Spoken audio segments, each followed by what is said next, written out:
All right, I think I'm good now. Oh.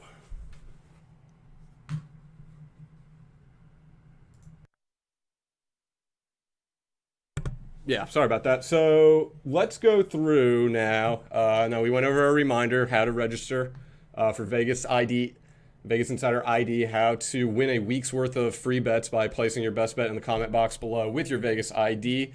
And if it's a winning bet, you will be selected for a week's worth of free picks from any of our handicappers of your choice. Let's go through the games now. Let's start with the NBA. We'll go to the odds page here so you can get a good look at the different odds with the different sports books, BetMGM, William Hill, WinBet, FanDuel, DraftKings, all that good mumbo jumbo. So beginning with NBA action tonight, we saw what happened last night. The Lakers got the crap beat out of them by the Phoenix Suns. No AD, kind of saw it coming. With Phoenix winning that game. I think the surprise was how substantial the win was for the Phoenix Suns last night. But, without AD, a hobbled Laker team. Dennis Schroeder had 0 points. Look, not real surprised there that Phoenix was able to get the job done. Mikal Bridges had a pretty good night from beyond the arc, as did Jay Crowder for the Suns. And so, yeah, they were victorious over the Los Angeles Lakers. We got 4 games to focus on tonight, though, so let's get right into it. The first game of the night is Washington. They are going to be traveling to the Wells Fargo Center to take on the Philadelphia 76ers. This is a series that I think a lot of people are surprised is still continuing. Game 5, Joel Embiid went down in Game 4 with that tailbone injury when he fell. So we did not see the sweep as a lot of people thought we might see in this series. Now, with Joel Embiid out, can Washington win another game and really put the pressure on Philadelphia if and when there is a Game 6? So looking right now at some of the betting trends for this game, the Sixers, they have won 11 straight home games when facing Washington. So again, take that with a grain of salt because Joel Embiid is out. However, when Philadelphia plays at home without Joel Embiid, they're typically okay for the most part. I honestly think that Embiid being out should not impact Philadelphia winning this game at home. They're a very good team inside Wells Fargo, and I don't think Joel Embiid, obviously he's an impact player, but I don't think it will hurt them that much in this situation. We shall see. Washington, they have failed to cover the spread in 8 of 9 road games when in the playoffs. So road games in the postseason for Washington historically do not do well. But keep in mind, of most of those games, the 8 of 9, Russell Westbrook was not on the Washington Wizards. So take that trend with a grain of salt as well. Looking at some head-to-head trends between the two, look, Philadelphia, they've won 4 of the last 5 meetings against Washington. The point total has gone over in 3 of the last 4 meetings between both Philadelphia and Washington. So maybe look at the point total going over tonight. Also, Philadelphia, they have seen the point total go over in 5 of their last 6 games overall. So there's some good trends there for the point total possibly going over. I want to look at some player prop bets for tonight because there's quite a few I think I have an eye on right now, one of which is Ben Simmons. He has seen 9 or more assists in 5 of 7 home games when facing the Wizards. You can get him for over 7.5 assists at even value, plus 100. So some good value there. And then you have Bradley Beal. He has scored 33 points or more in 4 or 5 games when playing in Philadelphia, so he's very comfortable at Wells Fargo Center. He has odds to go over 31.5 points at minus 113. Again, not plus value there for Bradley Beal, but for him to have a good game, I do think is warranted for cheap minus value at minus 113. I also like Russell Westbrook. Now, I'm not too keen on this money line for Russell Westbrook, but maybe if you can do like a prop builder, and maybe move the line up, an alternate line for Russell Westbrook, you can see better value. Russell Westbrook has seen 14 or more assists in 6 of 8 road games. He is currently over 11.5, minus 125. So if you have the courage to move it up to 12.5, maybe even 13.5, and go over that total, you'll probably get pretty good value, something close to even or even in plus value territory. So I'd look into that regard. So some good player prop bets to consider. The point total going over has a lot of trends backing that as well.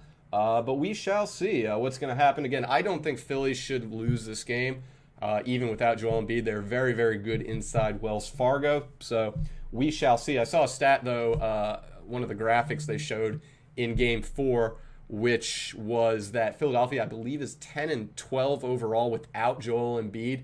So there is that. They're about 500 without Joel Embiid. They're not substantially worse without Joel Embiid, but they're clearly not as good without him.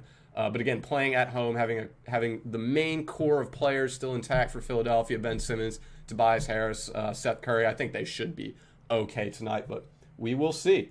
Moving on now, we have Atlanta and New York. There's a substantial trend for Atlanta, and that is that they have seen the home team win 20 of their last 21 games.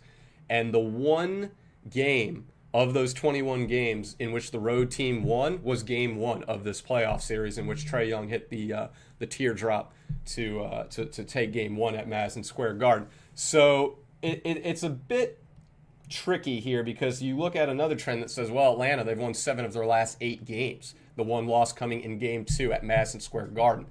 I do think that the Knicks, with the trend of Atlanta seeing the home team win 20 of its last 21 games, New York is home. New York also plays very well in Madison Square Garden. I believe they've won, 12 of 15 games inside Madison Square Garden when they are the favorite, which they are tonight. Now, if you have any conviction in Atlanta tonight, maybe look into the point, them covering the spread. The Hawks have covered the spread in 6 of 8 playoff games, and the spread is very low. I believe it's 1.5. So I'm expecting a New York victory by about a point. Should be a thriller tonight if everything holds true. Now, Clint Capella was talking a lot of trash. Telling New York he's going to send them on vacation. So, look, that could go either way. They could all, gang up on Clint Capella. He might have a bad game, or he might have a good game. If you are fancying the latter of Clint Capella having a good game, the man has seen 14 or more rebounds in 17 of 23 road games. He has odds to go over 13.5 rebounds at even, plus 100. So you get plus value there for Clint Capella to have a good game on the boards. I think the best player prop bet out there, there's 2 of them. And they're both 3-point markets. You have John Collins to go over 1.5 3-pointers at plus 140. He has seen 2 or more 3-pointers in 6 of 7 games when facing the Knicks. So I would consider that for John Collins. And then Derrick Rose, he has seen 2 or more 3-pointers in 3 straight games. Same odds, over 1.5 3-pointers at plus 140. I think you want to look at Collins and Derrick Rose for pretty good odds for not having to do a whole lot. Only 2 3-pointers they have to make in the game, and they have trends for going over 2 or more 3-pointers for tonight's game. So I would look into that. And one of my favorites actually is Reggie Bullock. The man has scored 12 or more points in 8.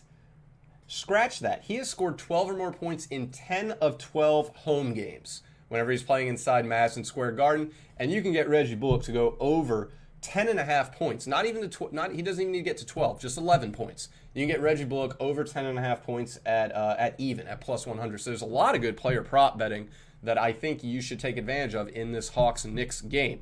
But again, I think, look, I like New York in this spot. I think Atlanta's trend of seeing the home team win 20 of their last 21 games, it's not an accident. It's a very large sample size. So yeah, I think there's a lot to like about the Knicks here, other than the fact that they're minus 120, minus 121, a bit expensive there, which is why I encourage you to look into the player prop markets for this game. Looking at some other trends, I like the point total possibly going under here. The point total has failed to go over in 4 straight games played between these two teams. Excuse me. The point total was a push in Game 4 between these two teams. The point total was 209, and the final score of that game was 113-96, so it was a dead push. And then the 3 prior to Game 4 all went under. So if you fancy the point total at all, I think under would be the way to go. The Knicks have gone under in 5 straight games when playing at night as well. So there is that. Yeah, so point total going under and a bunch of player prop bets to possibly choose from. Again, if you have any questions, comments, concerns, anything about anything we're going over, any sports today, in the future, please leave them in the live chat box on the right side, and I'll try to answer them as best as I can throughout the show. All right, so moving on now, we have gone through two of the NBA games. Let's get to the third one, the 9:30 game. That is going to be the Memphis Grizzlies. They are traveling to Salt Lake City to take on the Utah Jazz. Now, I know a lot of people are high on the Jazz in this spot. I know odds makers are very high on the Jazz in this spot. Minus 500, a few sports books. They have about an 83.3% chance to win this game based off betting odds. However, I think there's a lot to like about Memphis here. Two things stand out for me here and why I might take Memphis. Well, three, really. The first are the odds that Memphis is given. They're plus 380, so there's value immediately for them to win this game straight up. They've also been given a pretty good spread at plus 9.5. Now, Memphis has covered the spread in 8 of 11 road games when they are the underdog, which they are tonight. So plus 9.5 is a bit high for a team that actually went into Utah and won already. Granted, they didn't have Donovan Mitchell in Utah, but they are beatable in Utah against Memphis. So there is that. Now, Utah had a pretty good run at home this year, but the playoffs are a completely different game, as everybody knows. Also, the other thing I really like about Memphis possibly taking the plus 380 money line straight up to win is the fact that Utah has lost 4 straight game 5s with a 3-1 lead. Now, I don't know how many of those games Utah was at home for, because that could play a factor in this for sure. But I think that's interesting that you have Memphis, who has covered the spread in 8 of 12, I believe it is. 8 of 12, 8 of 11 road games as the underdog. Also, Utah has lost 4 straight games, has lost 4 straight game 5s when they have a 3-1 lead. So I think there's a lot to like about Memphis here. If you want to take a risk and a chance, you have some house money you're playing with maybe, I would take the plus 380 for Memphis tonight and just take a risk on it. There's some trends that say they should win. Memphis has already won in Utah during this series. Why not take a chance? We'll see what happens. Let's get to the player prop market here, everyone's favorite topic. Bojan Bogdanovic. He has scored 20 points or more in 10 of 12 home games. He has odds to go over 17.5 points at plus 110. John Morant has scored 27 points or more in 6 of 8 road games when Memphis is the underdog. John Morant has odds to go over 25.5 points at even plus 100. We have Rudy Gobert, who has scored 15 points or more in 3 straight games. He has odds to go over 14.5 points at even plus 100. Dylan Brooks has scored 23 points or more in 3 of his last 4 games. Dylan Brooks has odds to go over 21.5 points at even or plus 100. And then finally, I think this is probably your best bet of the night in terms of player prop betting for this game. You have Kyle Anderson, who has seen 4 or more assists in 8 of his last 12 games. And you can get Kyle Anderson to go over a very low 3.5 assist total for tonight's game at plus 125. So there is a ton of opportunity to take advantage of in the player prop betting department for this game. If you like Utah, feel free to take the spread. I think the spread's a bit high. I think the money line is insanely expensive. So player prop bet around this game, or take Memphis, or pass. That would be my advice. Or if you just have a ton of money and you're just swimming like Scrooge McDuck and swimming in all these cash, then feel free to go heavy on Utah winning straight up. But again, if they lose, you're going to get burnt at minus 500. I just think it's better to sit this game out unless you fancy the Grizzlies or any of the player props that I just rattled off right there. All right. What else we got? Well, we got one more NBA game to get through. It is the Dallas Mavericks and the Los Angeles Clippers, a series in which the home team has yet to win. Not good news for the Los Angeles Clippers. Some good news for the Los Angeles Clippers is that Dallas, they have lost 11 of 12 games when playing in Los Angeles at night. So they don't play well prime time in Los Angeles. They don't do well in the big lights at night in the big city. So we'll see what happens in this one. I do think that the Clippers should be fine in this game. Dallas, look, the road team has covered the spread in 8 of 10 and in 7 of 8 games played between these two teams. That would tell you Dallas, as the road team, would cover the spread, and they are given about minus 107 to cover a 7-point spread in this game. So they are going to be cheaper than taking the Clippers at minus 114 to cover the 7-point spread. So of the spread, not only is Dallas, they have a trend that works for them, but they also have the cheaper money line of the two, despite the fact that both teams have the same exact point spread. So maybe take advantage of Dallas covering a somewhat high plus 7-point spread as they go on the road to Los Angeles. Looking at some head-to-heads between these two teams, Dallas, they've won 3 of the last 5 games when facing the Clippers. They've also covered the spread in those 3 games. But there's, the point total has gone under in 3 of 5 games played between both teams. There's not a whole lot of traction for some of these trends in terms of a straight up winner and the point total if it's going over or under. So again, I think Dallas covering is a fine bet for tonight in this game. If you fancy the Clippers in any way, shape, or form, there's a few ways you could bet around them that don't really require you spending $300 to take the Clippers straight up to win. And I think the -7 is a bit high, but if you like the Clippers, feel free to take the spread. I'm not taking it. I think there's a couple other ways you could bet around the Clippers having a good game, and we're going to go right back to the player prop market. Kawhi Leonard, he has scored 32 points or more in 7 of 9 playoff games when taking on the Dallas Mavericks, and Kawhi Leonard to go over 30.5 points is even at +100. He's been going off lately. I think that's perfectly fine. You also have Paul George, who has seen 5 or more assists in 3 of 4 home games. You can get Paul George for over 4.5 assists at +125. Reggie Jackson, he has scored 15 points or more in 3 straight games, so he is coming on pretty nicely for the Clippers, and you can get him to score over 13.5 points at +100. So there is around a few Clipper players. There are some good player prop trends and player prop odds to consider. That's Paul George for the assist total, Kawhi and Reggie Jackson in the point total market. Again, the over-under, no conviction there. Straight up winner, I don't really have a ton of conviction. The Clippers are playing better right now than the Mavericks, but the home team is yet to win in this series. I think if you're going to go outside the player prop markets for this Mavericks-Clippers game, I think you should look at Dallas covering the +7. But that's just me. So, all right. So we got through some NBA, some basketball here. Let's get through baseball because we had a 12:30 game that actually got canceled. I think that was the Phillies and the Reds. I'm not sure. Yep, that's who it was.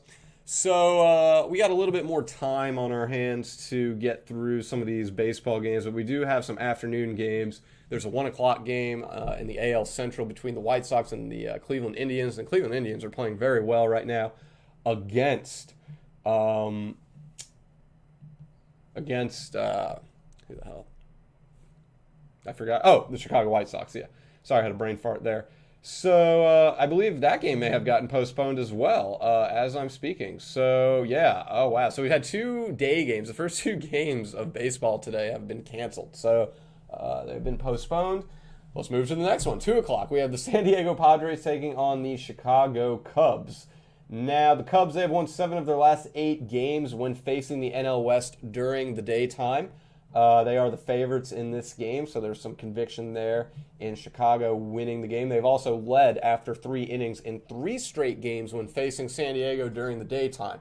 So Chicago winning, Chicago getting to an early lead and winning. The trends do seem to be pointing in that direction. Chicago has won 3 straight games when facing San Diego. If you're unconvinced on a winner and you want to go to a different market, the run total might be one to play. The run total has gone under in 4 straight games played between both teams, the Chicago Cubs and the San Diego Padres. So might want to look possibly at the run total going over or under. When looking at team stats, how far back does it make sense to go? Same season, last 3 seasons. This is a question from Attikin. So Attikin, when looking at team stats, I think it really depends on the game. And it doesn't hurt too far to go back too far, I don't think. Now you have teams that historically do well against other teams. I think the Miami Dolphins is a good example. They historically do well against the New England Patriots, even when they had Tom Brady. So if you know that, you can go back as much as you can.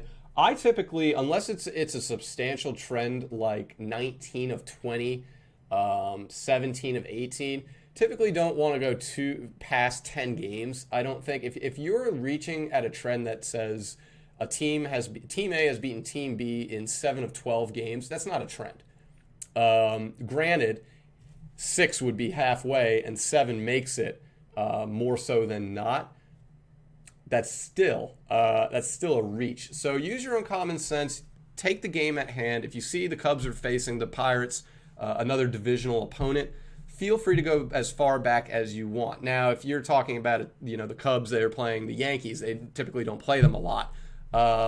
Maybe you can go back to last year's head-to-head meetings, or you can just go back to whatever recent games the Cubs and the Yankees have. It really is your own comfort level, what you're comfortable going as far back as you want. But again, some teams do well against certain teams. Some teams do well at night. Some teams do well during the daytime. Some teams do well against certain pitchers. It all depends.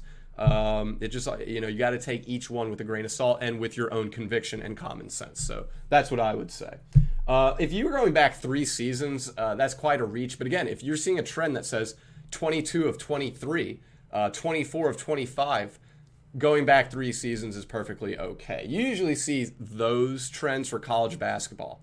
Things like Mississippi Valley State, they've lost 55 of 56 road games. You can go back a few seasons in that regard. College basketball is typically when you go back a few seasons, more than any other sport. Okay. You're welcome, Attican. Thank you for saying thank you. All right. So where were we? Baseball. Okay. We left off with the Cubbies and the Padres. Hashtag hungry for more. All right. So 3:40 p.m. We now have the New York Mets against the Arizona Diamondbacks. I don't know why I wake up every morning and see the New York Mets as underdogs to the Arizona Diamondbacks, but yet here they are again. And the Mets, they have won 8 straight games when facing the NL West during the daytime. Look, the Mets are the better team in general, so I have no issue with taking the Mets at plus 102 as a money line underdog here. The Mets, they have won 4 of their last 5 games against Arizona. Arizona did beat the Mets yesterday, but it was a 1-run game, and New York had just been obliterating Arizona every single time they faced them prior to that meeting. And Arizona, they had lost, I think they've lost like 13 of 14 games, 12 of 14, something around that range. So, look, anytime you see the better team as an underdog, take advantage of it. I understand Arizona is at home. I understand that they have Madison Bumgarner going on the mound, so the pitching matchup does favor Arizona. But, this isn't the first time the Mets have been underdogs to Arizona in this series that they're currently in. And look, Arizona won last game, but the Mets have won four in a row prior against Arizona. So I like the Mets. I like David Peterson. Try not to fall victim to look. You shouldn't be wanting to pay minus 120 for Arizona. They're not a good team this year. It's unfortunate, but now is it possible that they turn things around and catch fire and start taking off? Sure, it is, especially at home behind Madison Bumgarner. But looking at the value, it's with the Mets. The better rosters with the Mets, and the trends are all with the Mets. So I think New York would be the better play of the two in that game. Let's move to the night session now. We've got a lot of night games tonight in baseball. Let's start with Tampa Bay in Yankee Stadium taking on the Yankees. Tampa Bay, they do very, very well on the road within their own division. Now, I know they are coming off of a loss against the Yankees, but they typically have New York's number. They've covered the run line in 3 or 4 games against New York. Tampa Bay, they have won 7 straight divisional road games when playing as the underdog. And prior to yesterday's game, I believe they have won 11 straight divisional road games. Then they lost to New York. So you could also look at the trend and say Tampa Bay has won 11 of their last 12 divisional road games. This is a very good team in the division on the road. And so I do think if you can get Tampa Bay for plus value on the road within their division, feel free to. And it's funny because yesterday the odds makers finally said, screw it, we're gonna make Tampa Bay the favorite because they've been so good in the division on the road that New York was actually the underdog yesterday. And sure enough, New York won. So favorites don't always win, I'm sure, as many of the people watching this already know. But yeah, I like Tampa Bay here. We always talk about the run total going under with New York. They are the best team in baseball in terms of the run total going under. They have gone under the run total in 34 games this year. That is the second best in all of baseball. So typically we say New York Yankees, run total under. However, keep in mind Tampa Bay is the 4th best team in baseball for going over the run total. And when you look at head-to-head meetings, recent head-to-head meetings, over, under. So there's no traction in the run total going over or under. And then both teams are on the opposite ends of the spectrum for that market. So I think Tampa Bay winning would be the way to go in this one for plus value. Otherwise, I'd probably skip this game. Let's see. Moving on. Minnesota, Baltimore. Here we go. Minnesota, they have won 16 of 17 games against Baltimore. So if you like Minnesota, feel free to take them. Minus 143, though, is a bit expensive. I have no conviction in either team, quite frankly. I don't want to waste money on Baltimore as an underdog, and I definitely don't want to waste money on Minnesota as a favorite. Keep in mind, Baltimore won the last game, which was the one that Minnesota lost in their last 16 of 17 games against Baltimore. They have won. Baltimore has covered the run line in 3 straight games when facing Minnesota, and there's not a lot of traction in the run total. For me, this is a skip 'em game.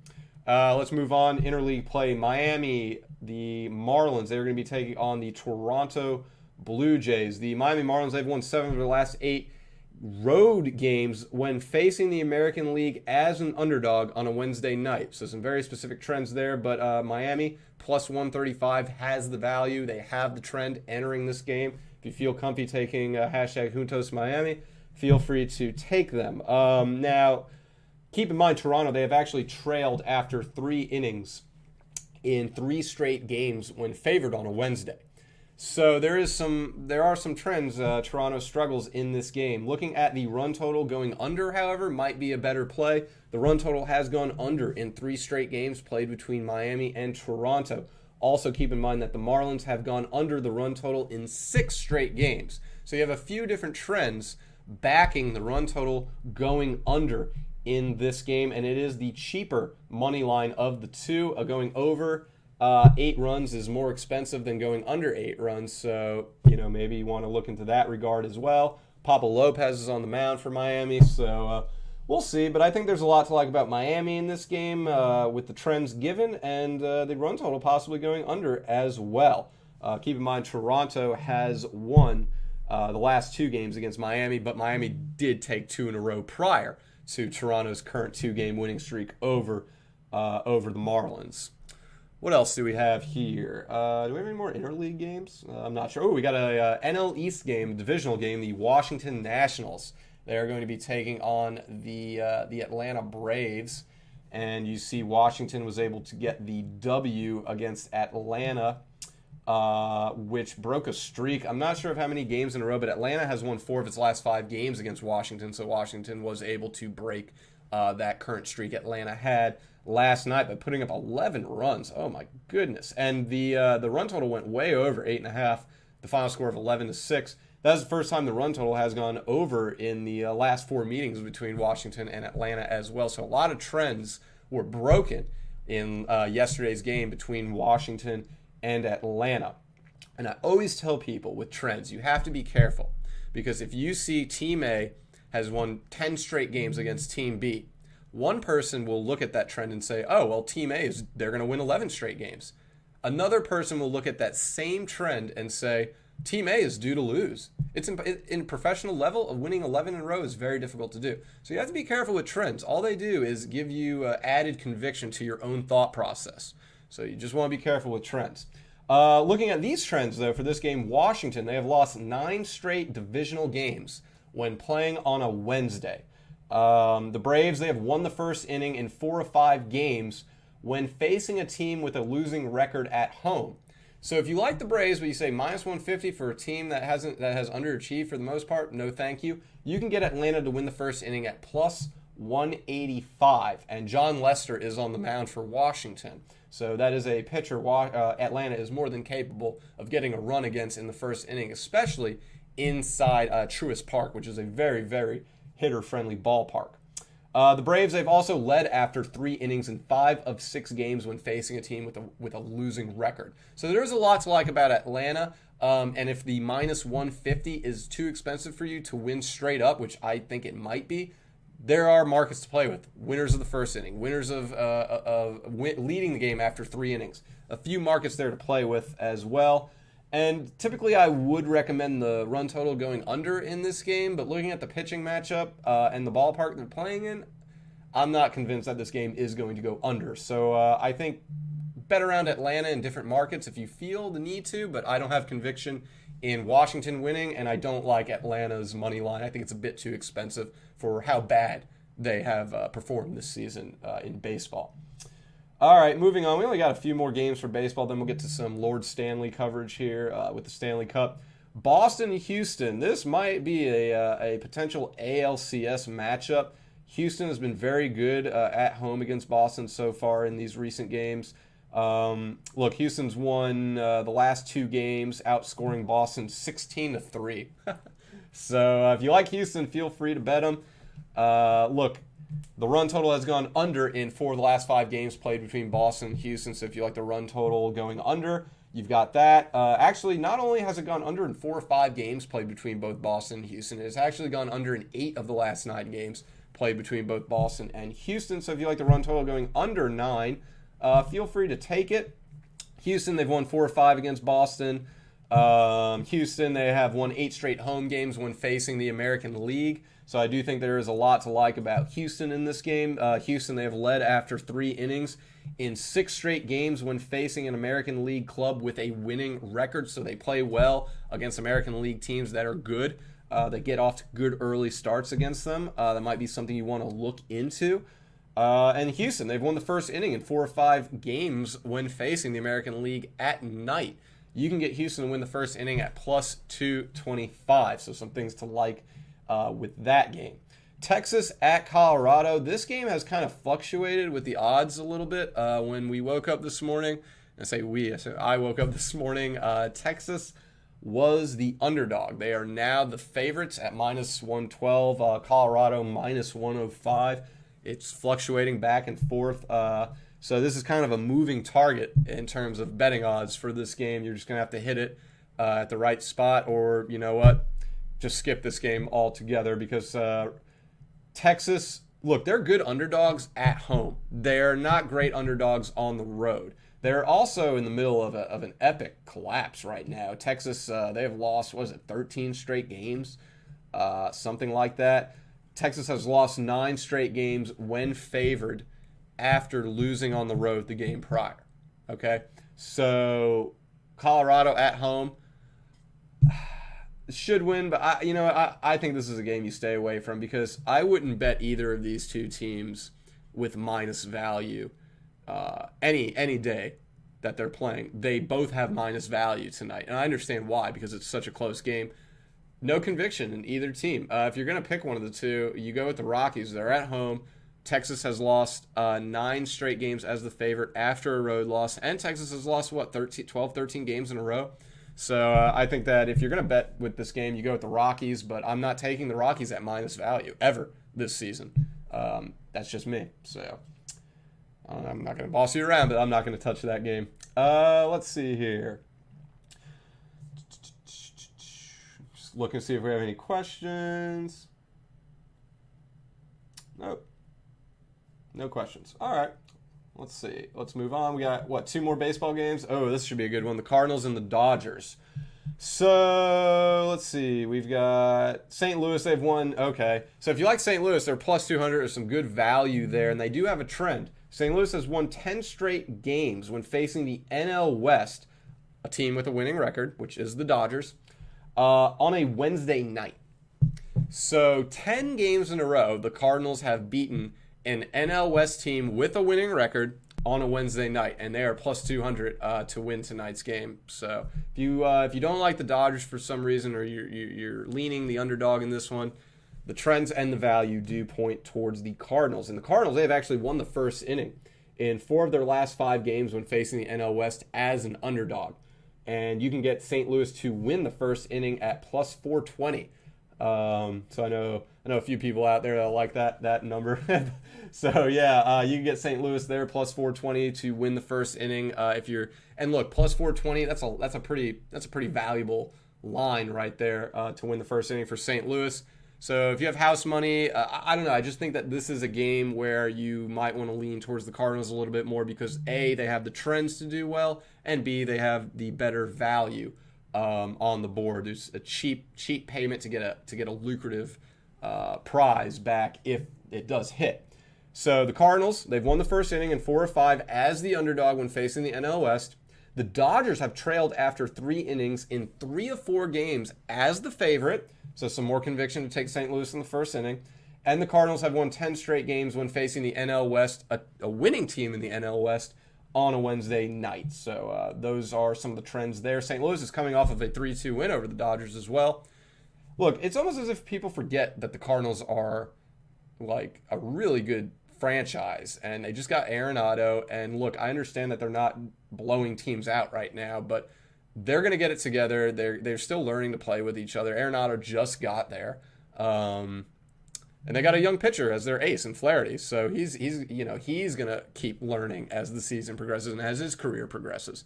I like the Cardinals a lot as a futures bet. I know a lot of people don't, but we'll see what happens here. Carlos Martinez is taking on Walker Buehler in that game, and then finally we have the Oakland Athletics. They are going to be taking on the Seattle Mariners. Look, if you've been betting Seattle at home this past week, you're rich. You are a rich person because Seattle has been crushing it at home over the past week or so. Seattle, they've won 3 of their last 5 games when taking on Oakland. So if you like Seattle, there's that. They've also won 7 straight divisional home games after losing the game prior. So they're coming off of a loss to Oakland. They're at home. They're staying within the division. They've won 7 in a row after losing when they're at home against the divisional opponent. If you like Seattle, feel free to take them. The Mariners, they have also led after 3 innings in 5 of their last 6 home games when playing as the underdog. So again, there's a lot to like about the Mariners as an underdog tonight. But if you're unconvinced with that, it is Seattle, so I don't blame you if you're not lining up to place a bet on them. I get it, trust me. But the run total has gone over in 3 straight games played between both teams. And the run total has gone over in 5 straight games played between both teams when playing in Seattle. So the run total going over, Seattle winning, maybe Seattle jumping out to an early lead, all considerable bets for this game. All right, let's now move to some hockey. Got some NHL betting to get through. Lord Stanley is up for grabs right now. What about the Canadiens? Holy moly. So if you're a Toronto Maple Leafs fan, we'll wake you up next year when the season starts. Oh, man, I don't even know what to say about. So you have the Canadiens and the Jets. They're going to be taking each other on 7:30 p.m. Eastern Standard Time, puck drop time, game 1. What's insane about this series is that you had a lot of people picking the Maple Leafs and or the Oilers to go to the Stanley Cup final this year. 2 of the best offenses in hockey this year. Both out in round 1. To underdogs, and the Canadiens is definitely much more of a surprise.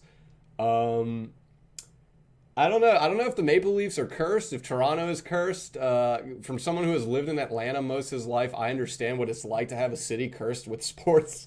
So Toronto, man, just hang in there. You got your basketball championship not long ago, but man, talk about bad luck. The Maple Leafs just, man. One of the best teams they've had since you can remember. And they have a 3-1 series lead. A 3-1 series lead against the Canadiens. And they lose. And they're going home. So, Montreal and Winnipeg. Proud of both these teams for getting here. I would love for one of these teams to go to the Stanley Cup. That would be terrific. But we'll see what happens. So, the Winnipeg Jets, they have won 6 straight games. They're on fire, but they haven't played in quite some time. They are the favorites in this game. But I'm not sure I'd be taking them. The Canadiens they just have so much momentum right now. Cinderella story, really any of those cliches you want to use, throw them in for the Canadiens because that's what they're doing right now. The Jets, they have covered the puck line in 4 straight games when playing at home, and the Jets are the favorites. So at -1.5, the puck line, you're going to see plus value compared to the +1.5, which goes to the underdog. So if you like Winnipeg at home, feel free to take that +188 money line puck line to win the game at -1.5. Let's see if there's any trends. Kyle Connor, he has scored a goal in 4 or 5 home games. You can get him to score a goal at +143. Nikolaj Ehlers has scored a goal in 3 straight games when facing Montreal. You can get him to score a goal at +180. And Corey Perry has long odds to score a goal at +360. He has scored a goal in 2 straight games. I think the goal total going over 5.5 might be worth a look here. The goal total has gone over in 6 of the last 7 games played between Winnipeg and Montreal. You can get the goal total to go over 5.5 at +112. take advantage of the over there. Like I said, the goal total has gone over in 6 of 7 between the two teams, and it is plus value at plus 112. Now, I understand maybe why the goal total going over is plus value, because you've got two really good goalies in Carey Price and Connor Hellebuyck going at each other in this game. So you have great net minders. I don't think that matters. Go with the value. Go with the trends. Take a chance. Montreal's got a lot of momentum right now. Should be a good game. But again, those player prop bets to score a goal, I would feel free to take any of those. Even if they don't hit, it's cheap value. You're not missing out on a ton. And if it does hit, you're making bank. And if you want to take this, I'm not sure I recommend it at minus 140, but the goal total has gone over 1.5 in the second period in 10 of the last 11 games played between both teams. So what does that mean? In the second period, when these two teams take the ice against each other, the goal total has gone over 1.5. So there's been 2 goals scored in the second period in 10 of the last 11 games played between both teams. That is as automatic as it gets. Now, you're paying minus 140. So it's a bit expensive for 2 goals in the second period. It doesn't matter who scores. It could be 2 goals from the same team. It could be 1-1. It doesn't matter. But that has hit in 10 of 11 games played between these two teams. So keep that in mind, the goal total possibly going over 1.5 in the second period. And then we have the Vegas Golden Knights versus Colorado Avalanche. Now, I thought that this was going to be a great series. Game 1 rolled around, and all it did was just bring more conviction that Colorado is probably going to be your Stanley Cup champions. This year, these guys cannot stop scoring goals at all. I mean, you look at Colorado, look how many goals they've scored. I'm just going to go down in order. This is the amount of goals that Colorado has scored. 7, 5, 5, 6, 4, 5, 6. Colorado has scored 4 or more goals in 7 straight games. That's dumb. That's dumb. In a point of the season where goal scoring should be low because it's the playoffs. Usually goal scoring is lower. You get more game stoppages, more fights. It's harder to build momentum for offenses in the playoffs. Colorado says, nah, we're good. We're scoring goals. We're fine. Thanks for the concern, though. I mean, it's amazing what they're doing. They have covered the minus 1.5 puck line in 1, 2, 3, 4, 5, 6, 7 games. In all those games, they've covered the minus 1.5 puck line, too. So, look, there's not a whole lot I need to say about Colorado here. They're the best team in hockey. They've got the best depth in terms of skaters. Their defensemen are okay. They've got a great goalie in Grubauer in net. So, look, if you want to take Vegas, that's on you. I'm not going to recommend them as an underdog in this one. Now, Vegas has covered the puck line in 3 of 4 against Colorado, but keep in mind, Colorado's covered the puck line 7 straight, and in those 3 games in which Vegas has covered the puck line, only once were they the favorite at minus 1.5. So they're covering the puck line at plus 1.5. You're not seeing good value. You're probably paying minus 200 for that, or something very close to it, which I would not pay against the Colorado Avalanche, who are scoring 4 or more goals in 7 straight games. If you want to look at some other markets, because Colorado they're a bit expensive, especially when you're facing a quality opponent like Vegas. I'm not paying minus 200 for Colorado. I don't care how good they are. If you like Colorado, go to the minus 1.5 puck line, or skip it. Look, you could get value for these goal scorers. Like I said, Colorado scored 4 or more goals in 7 straight games. You're going to get a goal prop. That's just the way it is. Now, Brandon Saad is a good one. He has odds to score a goal at plus 265. He scored a goal in 4 straight games. He, to me, is not a guy that is going to go off for 5, 6, or 7 straight games. So be wary about Brandon Saad. There's a lot of other players you can get a goal for. Mikko Rantanen comes to mind. Probably one of the most prolific goal scorers in hockey that's never talked about as one. And then Nathan McKinnon, he has plus value to score a goal. Why would you not take advantage of that? Plus 102. It's not great, but it is plus value, and he is one of the most elite goal scorers in the NHL, definitely on the Colorado Avalanche, and Nathan McKinnon has scored a goal in 7 of 8 games when playing at home. So I do think that there is, you could also get, if we want to go to the other side of this, we were spending a lot of time on Colorado. If you think someone's going to score a goal in Vegas, Max Pacioretty, he's finally back. He's typically a good guy to bet on to score a goal, and he has pretty good odds to score a goal at plus 200. He scored a goal in 3 of 4 games when taking on the Avalanche, so he's facing a team he's very comfortable against, and has good odds, plus 200. I think that's worth taking. One last thing on this game, going back to Colorado covering the puck line in 7 straight games, the minus 1.5. The Golden Knights have failed to cover the puck line in 3 of 4 games. So there is that. So yeah, I like Colorado. Cover the puck line. Feel free to take them. But look, this team is scoring an ample amount of goals. Take some of their players. Take the prop betting for Colorado. Mikko Rantanen, Brandon Saad, Nathan McKinnon, really any of those guys. They should be okay and win the game. Now, here's an interesting market. Over 2.5 goals in the second period. We just talked about with Montreal and Winnipeg. Over 1.5 second period goals, minus 140. Could be a bit expensive, but there was a trend for it, which is 10 of 11. Pretty much automatic. For this game with Vegas and Colorado, over 2.5 second period goals is plus 205. That market has hit in 4 of 5 meetings between these two teams when playing in Denver or Ball Arena. Whoa, I almost knocked the microphone over. Or Ball Arena or whatever. So consider that. 3 total goals, basically. 3 total goals in the second period has hit in 4 of 5 meetings between these two teams in Denver. And that has odds to hit at plus 205. So get creative with some of these betting in these hockey games. The second period for both games seems to have trends worth backing. One is way more expensive than the other, though. So really, it's at your own pace and what you feel comfortable with. Again, so just want to remind you about our contest that we have on our YouTube channel. You have to like the video, subscribe to our YouTube channel. In the comment box, leave your best bet of the day. It can be any bet. It could be a first half wager. It can be a first set wager. We've got Roland Garros and the French Open going on right now. It can be player props. It could be a goal scoring. It could be anything. What it can't be is a live bet. If the game started, don't put it down. Look, we don't want heavy favorites, okay? It can be a heavy favorite, but you won't get chosen. So if you put like Nadal down at minus 1,000 to win a French Open match, we're not going to take it because, the guy's won 13 titles at the French Open. He's going to have insane odds. So don't put that down. And no futures bets either. Don't want to see any MVP bets, any of that stuff. So yeah, leave your best bet of the day along with your Vegas Insider ID. That way, if you win, we are able to contact you. And if you leave your best bet and it's a winning bet, you will be entered into a drawing to win, as the red box below me says right there. You will win a weekly package of free picks from any of our handicappers that you choose. We're not just going to give you a handicapper and say good luck. You can choose any handicapper you want, free picks for an entire week. Just leave your best bet and Vegas Insider ID in the comment section below. Also like the video and subscribe to the YouTube channel. So that's going to do it for me. I hope you got some good information out of these games today and tonight.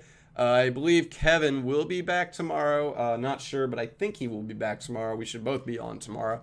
It's just been kind of crazy. We got these playoffs going on, NBA, NHL playoffs.